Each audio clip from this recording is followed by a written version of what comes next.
नमस्कार दोस्तों, मैं घनश्याम राय आप सभी का न्यूज डंका हिंदी में स्वागत करता हूं। हिंदू देवी देवताओं के खिलाफ लगातार विवादित टिप्पणी की जाती रही है। पहले कांग्रेस के नेता भगवान राम के वजूद को नकारते रहे, अब वही कांग्रेस के नेता वोट के लिए उन्हीं के शरण में जा रहे हैं।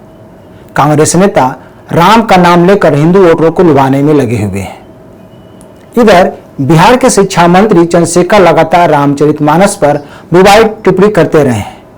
अब उन्हीं की राह पर आरजेडी के नेता और विधायक फतेह बहादुर सिंह भी चल निकले हैं। उन्होंने मां दुर्गा के बारे में आपत्तिजनक टिप्पणी की है। उन्होंने मां दुर्गा को काल्पनिक बताते हुए कहा कि जब अंग्रेजों ने भारत को गुलाम बनाया तब वह कहां थी। ऐसे में सवाल खड़ा होता है कि हिंदू देवी देवताओं को ही क्यों निशाना बनाया जा रहा है। तो दोस्तों, आज हम इसी मुद्दे पर बात करेंगे। अगर आप हमारे चैनल पर नए हैं तो आपसे रिक्वेस्ट है कि हमारे चैनल को सब्सक्राइब जरूर करें। पिछले कुछ समय से देखा जा रहा है कि आरजेडी के नेता लगातार हिंदू देवी देवताओं के खिलाफ विवादित टिप्पणी कर रहे हैं। बिहार के शिक्षा मंत्री चंद्रशेखर बार बार रामचरितमानस पर सवाल खड़ा करते रहे हैं। उन्होंने रामचरितमानस को समाज को बांटने वाला बता चुके हैं। इतना ही नहीं, उन्होंने 7 सितंबर को नालंदा में कहा था कि पैगंबर मोहम्मद मर्यादा पुरुषोत्तम थे और भगवान ने उन्हें बुराई समाप्त करने के लिए धरती पर भेजा था। सवाल यह है कि आखिर ऐसे बयान आरजेडी के नेताओं द्वारा क्यों दिए जा रहे हैं। इस संबंध में जानकारों का कहना है कि आरजेडी नेता हिंदू देवी देवताओं पर विवादित टिप्पणी कर ध्रुवीकरण कर रहे हैं। ये नेता व्यक्तिगत लाभ उठाने की कोशिश में है। विवादित बयान देने वाले नेताओं पर आरजेडी ने कभी कोई कार्रवाई नहीं की, बल्कि उसका समर्थन ही किया है।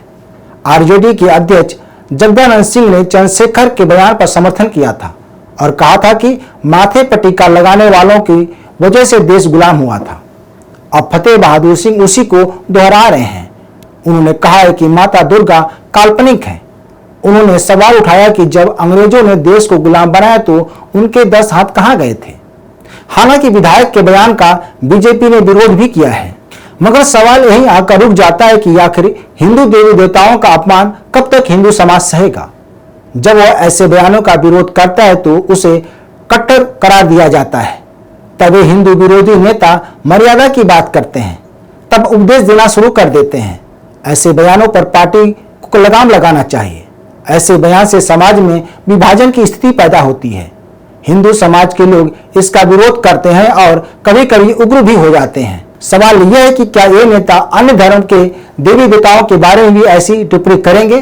तो कहा जा सकता है कि नहीं, ऐसा वे कभी नहीं कर सकते हैं। अगर कोई सवाल उठाएगा तो उन्हें जान से मारने की धमकी मिलनी शुरू हो जाएगी। कुछ समय पहले जब बीजेपी नेता ने पैगंबर मोहम्मद के खिलाफ विवादित टिप्पणी की थी, तब क्या हुआ था यह सभी ने देखा। हम बीजेपी नेता के उस बयान का समर्थन नहीं करते हैं। उस विवादित बयान के कारण देश भर में कई हत्याएं हुई थी, जिसमें राजस्थान का मामला अब भी उठता रहा है। उस समय बीजेपी नेता को भूमिगत होना पड़ा था। सबसे बड़ा सवाल यह है कि आरजेडी के नेताओं ने भी बीजेपी नेता के विवादित बयान की निंदा की थी, लेकिन वे खुद हिंदू देवी देवताओं के खिलाफ विवादित टिप्पणी करते रहे हैं। यह सवाल बार बार उठता है कि क्या ये दोगलापन नहीं है। मुंह में राम बगल में छुरी वाली बात नहीं हुई। बीजेपी की पूर्व नेता नुपुर शर्मा के विवादित बयान के बाद जब राजस्थान में कन्हैया लाल की हत्या हुई थी, तब तेजस्वी यादव ने बीजेपी पर हमला बोला था और कहा था कि ऐसी घटनाओं में बीजेपी प्रत्यक्ष और अप्रत्यक्ष रूप से शामिल रहती है।